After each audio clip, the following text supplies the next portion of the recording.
Actually, maybe you can put my mic somewhere. Maybe not. Okay, I can talk like this for a bit. Sorry, I will be sitting so I can present. I don't see everything on my laptop, so this looks right to me. Just a moment.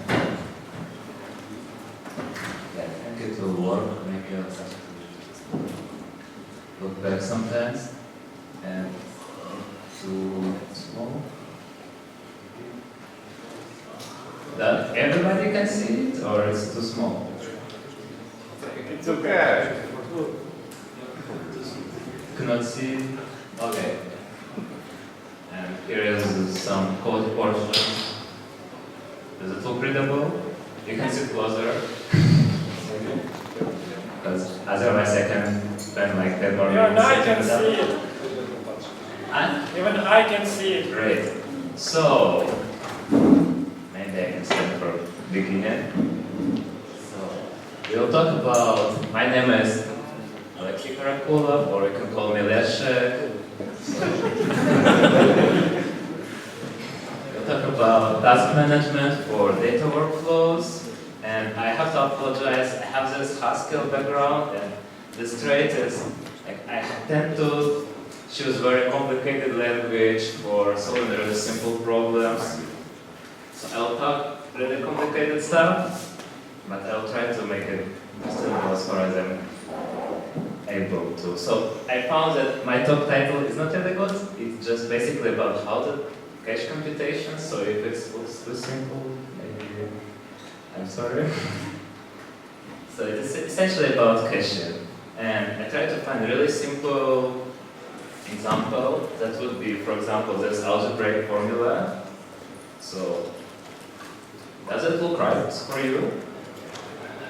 I'll tell you it is correct, but let's imagine that we are not good in math and we kind of need to check if it's true or not. So, the best we can do would be to find some, triples of numbers, some random examples, and test it.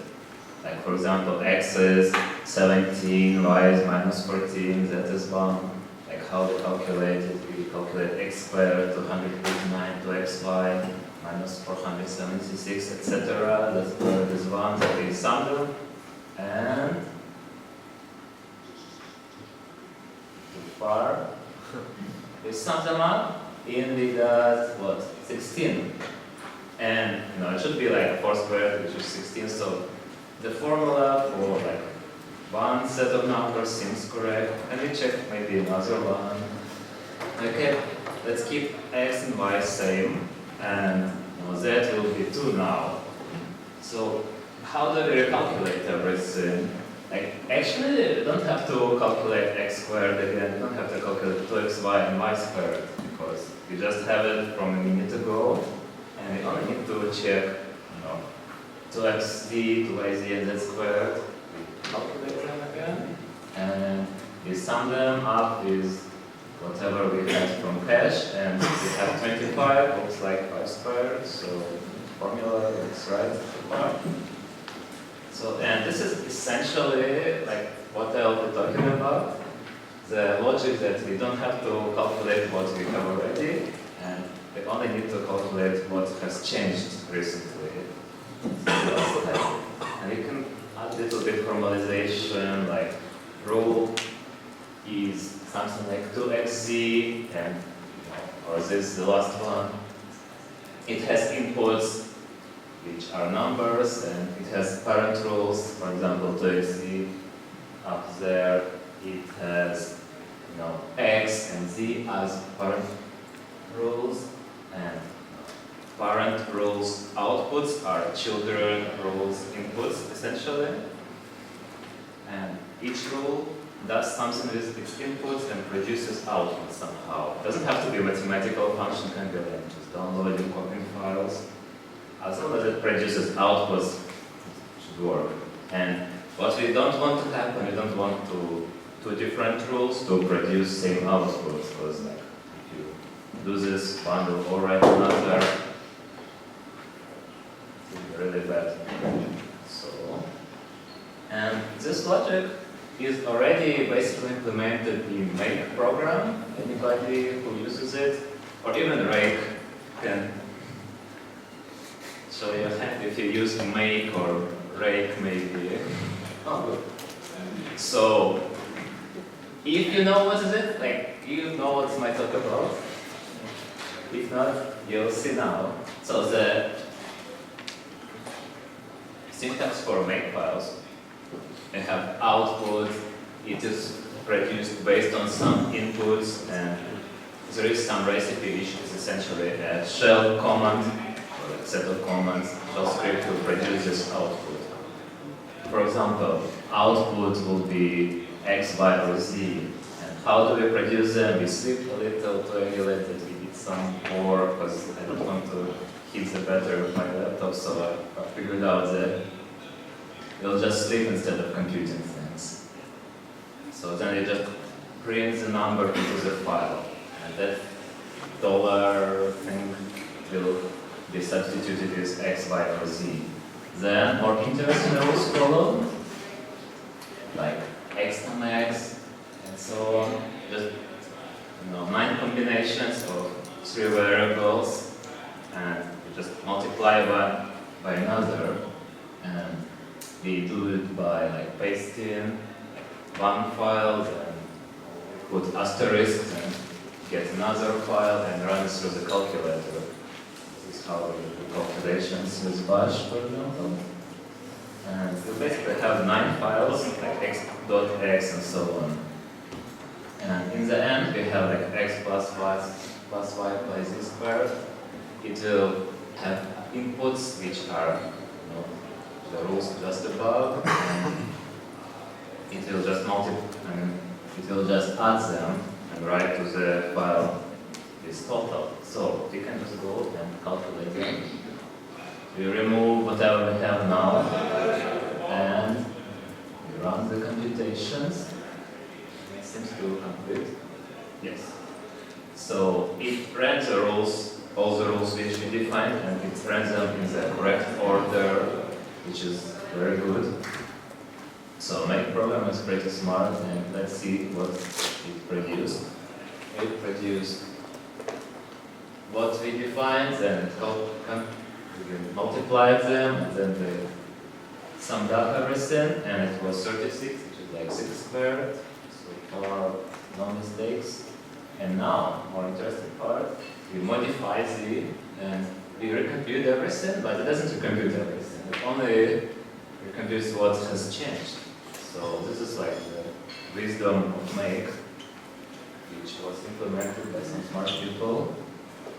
And we can now go remove Z. It will use the rule to reproduce Z, and we can recompute everything which depends on it.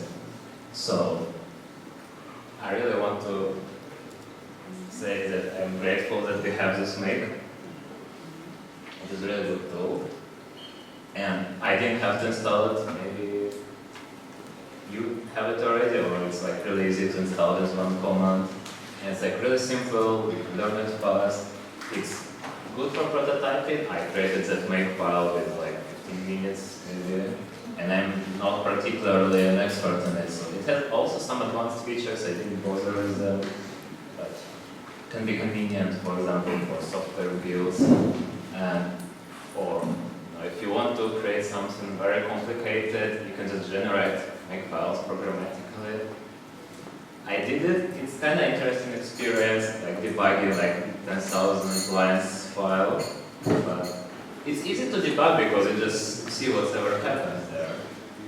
So I don't like Make enough, so I had to create something new because it has bad support for file names essentially.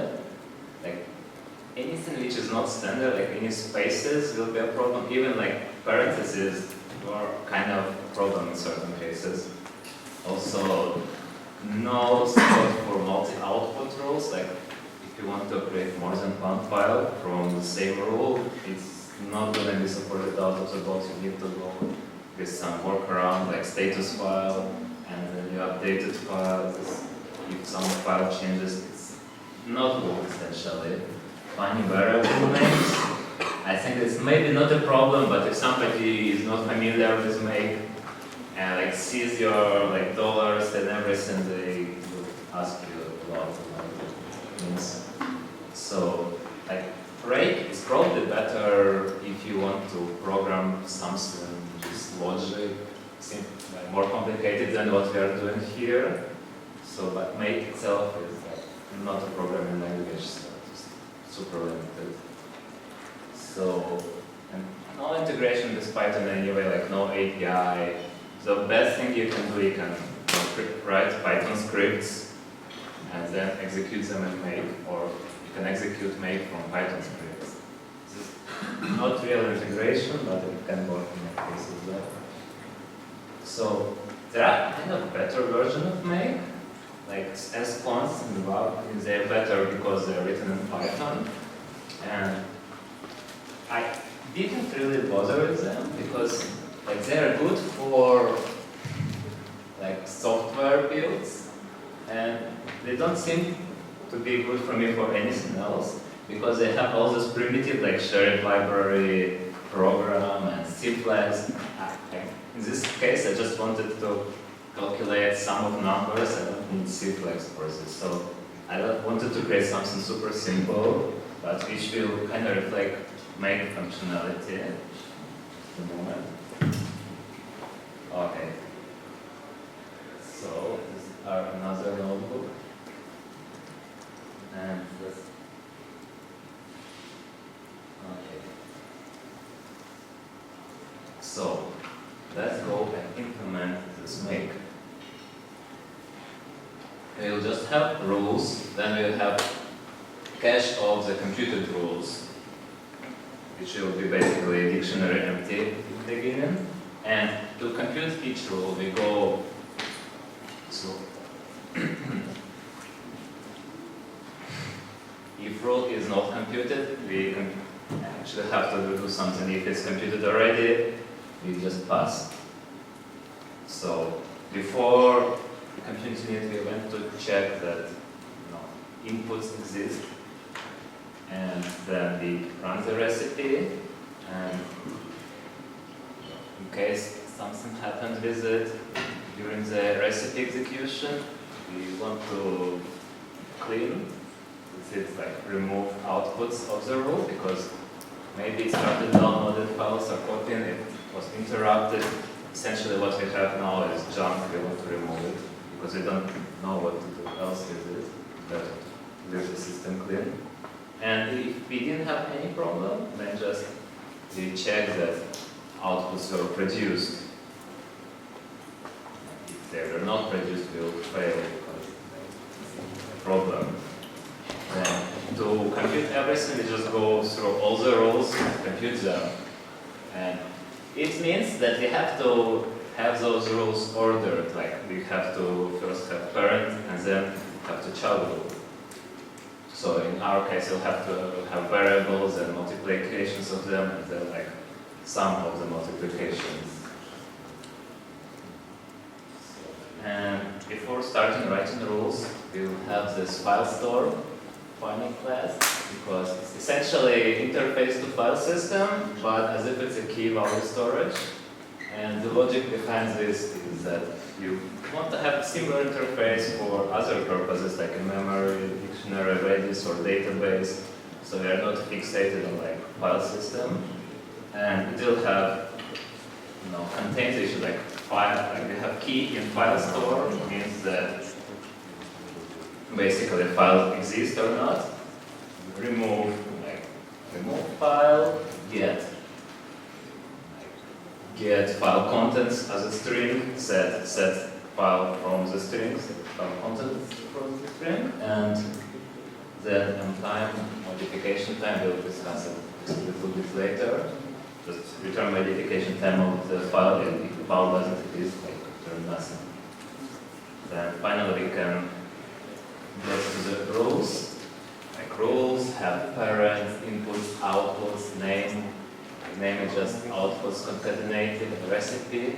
And outputs and recipe, they are a little bit more tricky because it makes sense to produce outputs of the rule as a function of its inputs. For example, x times z, x dot z is kind of a function of x and z. We just put dot in between them. And the recipe will also make use of parents inputs outputs. And you will see it just in 1 minute when we get to the rules. And we'll have this fail class, which is just basically exception for our purposes. Before recipe checks that inputs are not missing, after recipe checks that outputs are not missing, and clean just removes the outputs. So finally, we can create some rules. And what we just did, we created rules for x, y, and z. And each rule will just set output. I will not show you the definitions. It will be kind of interesting. We'll just write this value to a file, basically. And we can see here are our files, x, y, and z. Nothing interesting so far. Let's create some more interesting rules, like products of them. So what we have here? Well, first we have child, just utility function to create child rules for parent rules. It will basically set child inputs from parents' outputs and return the rule. And then we define all the product rules as children of all the variables of pairs of variables. So, and reduce recipe is this just basically will multiply its parents' outputs. Essentially, it will read the files, convert them to integer, like the strings to integer, and multiply them. And we go through all these 9 options, read them, and here they are also. And then we sum up everything. And we just give a different title because this looks nicer than sum of 6 numbers. And that's it. So we can create one function which does whatever we did here, like variable rules, term rules, total rule. We'll just log them out and return the list of them in the proper order. And it will produce rules for the square of the sum, just like we did in the Makefile. Then we clean up everything and we run it again, and nothing unexpected happens. Then we compute it again, and nothing happens because everything is computed. That was kind of the point of caching. And what if we modify z? Like, nothing happens, well, something should happen. Like, you want everything to be recalculated, and nothing was. So how can we fix it quickly, maybe? We can just, find all the rules which have z in their name, and we set the cache for them. So we can do it. And what will happen afterwards? It did seem to work, and it's now 9 squares. So what we can say about this? We kind of have caching computations using Jupyter, and we allow resetting cache manually. And there are some limitations, more importantly, like topologically ordered, that is like from parents to children. So we require some order, but I think it's actually not a big deal because like topological sort from network X package just does it for us. I didn't bother to use it, but it should work out of the box. Then if run rule happens to fail, the whole computation will stop. It is kind of not very good, and we'll have it fixed in the final version.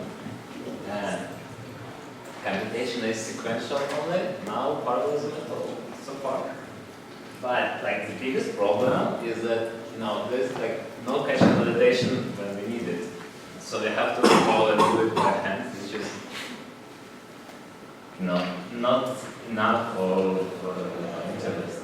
So there are 2 options to fix it. One, we can just create, currently we have like children rules, but having links to the parent rules, and we can have the opposite. We can have parents knowing about their children. And we'll actually have it in the final version.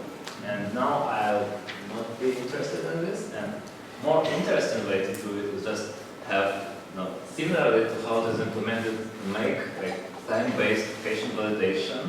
So this is done like this.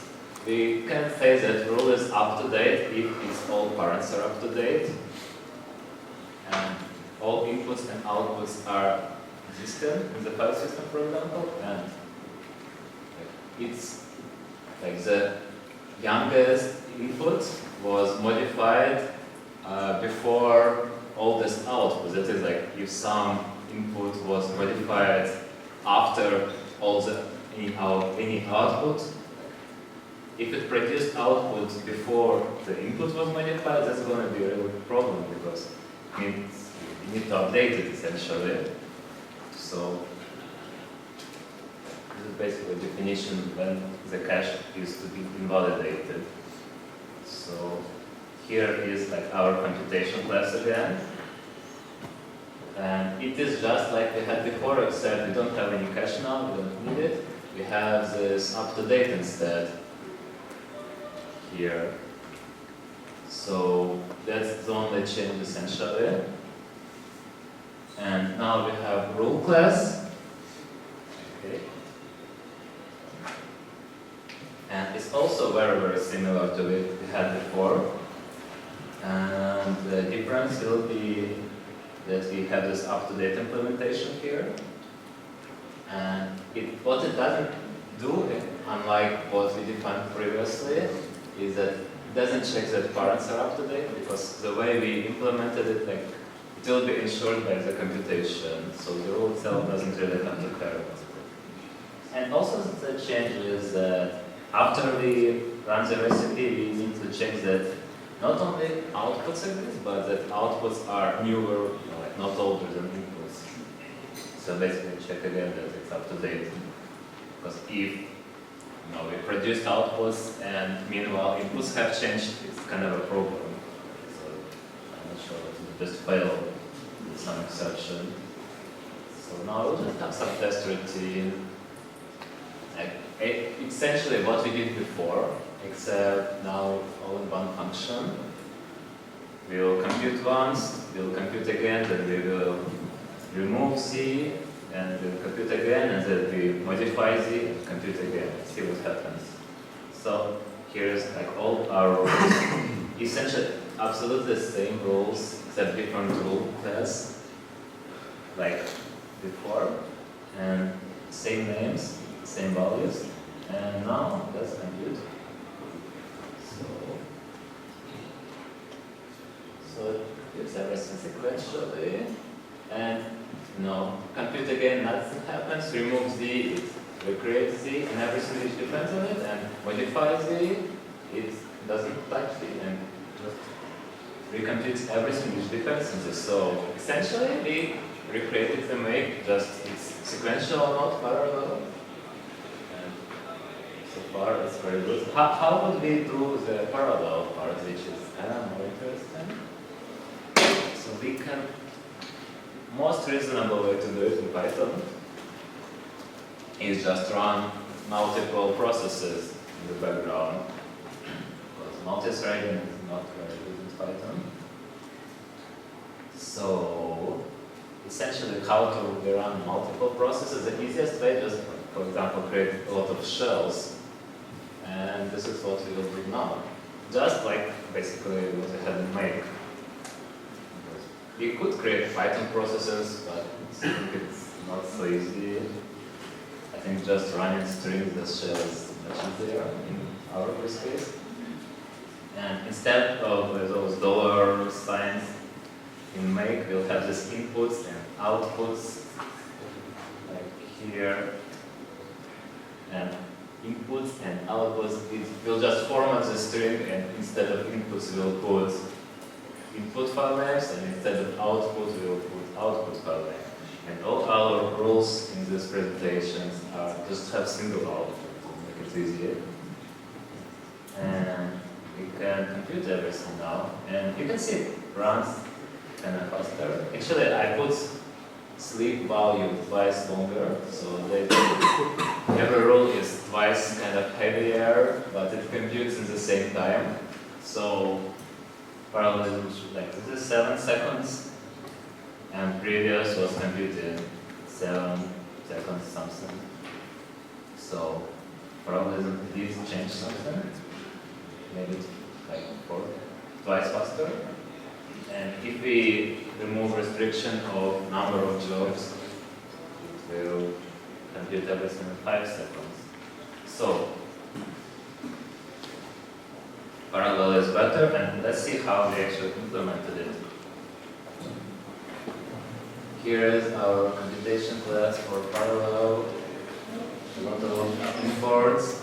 So now you can see a set of rules here. It means that we don't really care about order now. I could have had this, but I think set looks nicer because it shows we don't care about order. Then compute everything. We'll create new event loop with async O. Then it will start new background thread, and it will run the run loop function there. This one. And it will wait till the thread finishes. And in case we have interruption, then we have to go ask this loop to cancel everything. Cancel all running tasks. And we don't want to stop anything, just let it finish by itself. And then in this background thread, we'll run loop. It will set event loop to this current loop.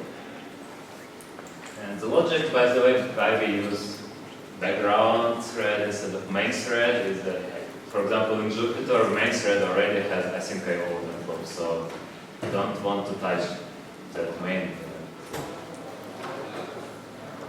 So we stop the semaphore also, like to run not more than n jobs. And each rule will have its own event. It will set this event, like it will notify its children by setting the event, and it will do it after it has computed, like after its computation has finished. So children can wake up and do their own job. And so it just launch all the tasks like right away. No waiting for anybody. I mean, we'll launch everything, and then children will wait for their parents, but they will be running in the background from the beginning. And so I will just run this, we'll wait for everything and run this loop until it's done. And then we will return each rule with its completion status. And completion status will be like true if it's completed, not known if some problem happened, and exception if it failed with exception. And completion status is not particularly important, it's convenient to have. We'll also put a lot of logs if there is some exception. And we will have task for the rule. Each rule will wait for its parents, and then if parents are not completed, that like means like they were cancelled or didn't do anything good, then we'll just cancel all our children and like return null. And if parents did actually complete successfully, then we can compute the rule, do the computations, and notify our children that we are done and return true. And if something happened, like something kind of predictable, like our failure, we can just log it and cancel children anyway and return no. And if something very unexpected happened, we do more logging, we cancel children anyway, and like we don't know what to do, we just raise exception.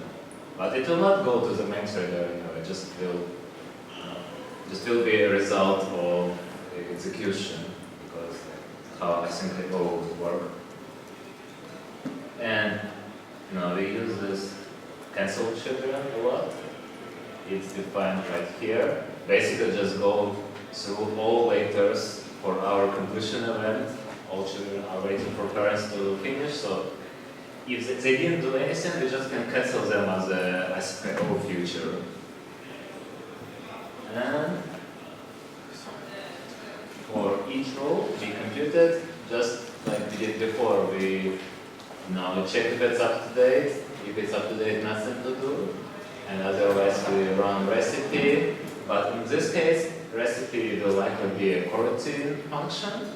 So we get the result, if it's coroutine, we run it through the semaphore. Basically, I wait it through the semaphore. I wait with semaphore or something. And everything else is just like before. So cancel all tasks, so just go through the task and cancel them and still wait. Now, we can have more interesting, slightly, example. This is more complicated. So instead of checking like each triples one by one, let's have like hundreds of them. And they all will add up to 1. So basically check -1, -8, -1, and 10, for example, squared. And each of them will add up to 1, which means that it will be very easy to check the results. They all must be just ones. So it should be 100 times 1. Then, how do we create these rules? We would, we do not have variables now, no x, y, z, just no string of this. Like file name will be -6 or -2, and it will have contents -6 or -2. So variables, so just numbers. And multiplication will be similar to before, some will be similar to before. Except now we will want to put them in different folders. And I don't show you the definition of this function, but that's pretty much what we did before. And more interesting part here is that we have the same rules declared many times. Like we have -1, like maybe 20 times here. So they have like 20-ish different rule objects which all create the same output, and they'll basically compete over it and override each other. We don't want to allow this. So they have to have this kind of global cache which will, it will receive some rule and it will compare it to the list of cached rules, to the set of the rules, this cache. And if we have the rule which produces the same output as this new rule, we just return old rule and discard the new rule. So this way we ensure we don't have any duplicates. So we have one object for one rule object for one output, that's it. So it's a little bit tricky, and I didn't expect this to be tricky, but this seems to be the most straightforward way to have the duplication. So we'll have like 37 like numbers, like 561 multiplications of them, and like 100 different sums. So let's just run everything. And here you can see on the right side like all these processes running. Here they are, like numbers, they multiply, and it doesn't have dots unfortunately, because dots are Unicode and you grab anything to work with it. So we produced everything, like 700-ish rules, each of them working for 1 second, and it's finished in like 22 seconds. I didn't calculate, but it seems to be fast enough. So we have this, like a lot of numbers, like 20 numbers, then combinations of them, several hundred of them, and -1, -7 to have one number which is the result. And we have 100 total amounts. And let's see how correct they are. They seem to be correct because without loop. They're all ones essentially. So this looks right. So what we can say about this in conclusion, that implementing sequential computation engine discussion was like super easy. It was very fast to do. The parallel implementation is like also pretty easy essentially. Like it was like, I don't know, maybe 200 lines of code or something. Using async IO features. And with asynchronous layer running rules, we don't have to order rules, which is also really nice. It's not like it was a big trouble, but it allows to keep it minimal. And when one rule fails, you can just check it. Other rule fail. And it's only its children have to fail, but the unrelated rules can just work independently. You can just run computation and like interrupt it. And it will give you a lot of stuff. Because basically each cancellation is like separate. So it will give a lot of details about all the failures. And previously if you did it in sequential order, it would just have one failure. And now we have like thousands of them. So there's good and bad about it. Because they have so many errors with early physics screen. They can basically make my Jupyter tab go out of memory if I put too many errors. And what else? Performance was just fine in my view. Maybe if I put like 10,000 rows or more, maybe it's pretty slow. And what is somewhat unexpected for me is that writing rules is harder than I thought. I thought if you just switch to Python from Make, it will be like really easy to write rules. It's not. You have to do this sketching thing. Even like in Python, you have to create like a lot of utility functions, like for example reduce rule, like map rules, which I didn't even define map rules, or like Unix pipelines. Like too much stuff to do. You cannot just write what you need and it will work. There is a lot of utility functions to be written, but also if you have some problem, like you have some error defining rules, like once, for example, forgot to put parentheses, so it didn't execute, didn't run something, it just hung somewhere in the event loop. Coroutine was not called. So it's easy to misdefine one rule and just make the program misbehave very seriously. But overall, I think it's not bad, and there is a lot of improvements to be done. Like you want to have a set of details to define everything, all the nice rules. That would be nice to have. Add some test suite for this code because so far it worked right, but I didn't really test it seriously. And add some, automatic command line interface like with Make. Like similar, if you use like Google Fire or Evolve, they also provide automatic interface. But I want to do this too someday. What would be also nice to have distributed computations. It's not that hard to implement, but quite a lot of work. You have to SSI, like copy files. It's like quite a lot of work. Also, I didn't, like if you provide bad dependency graph, if you have cycles, I didn't even want to check how it will work in my tool. It will probably loop or like give you bad results. For example, Make, it does detect cycles and my thing doesn't. But it will kind of break the minimalism. You don't want to do graph analysis. I don't want to do graph analysis. So if somebody provides, bad rules, they have to suffer and check them. Maybe ask program bar also. So I put this in the GitLab. Not sure. And you can 10 merge requests, or maybe just check out the code, use the issues or anything, and thanks for your attention. And any questions?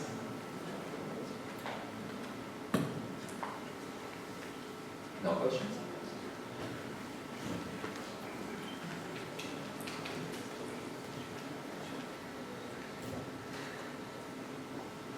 Want to do lightning talk? I can show more details if there is. Oh, no, there is one question. Hey, I'm just curious, what actual problem inspires you to create this solution? Oh, yeah, that's a good question. Maybe I didn't emphasize it enough. Essentially, I wanted to have make in Python. This was what I wanted. And actual problem, why did I want to do it, was basically producing some files based on other files.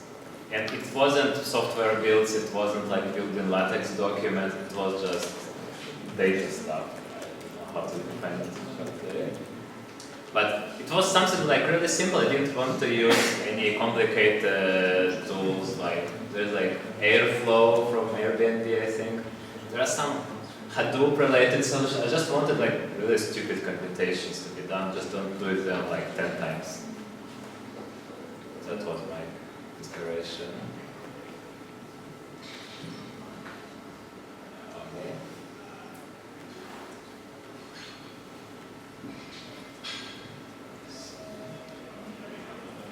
If you want to see more code, I can always show like some hidden parts of the code, but I don't think they're really interesting. I showed you the most interesting parts.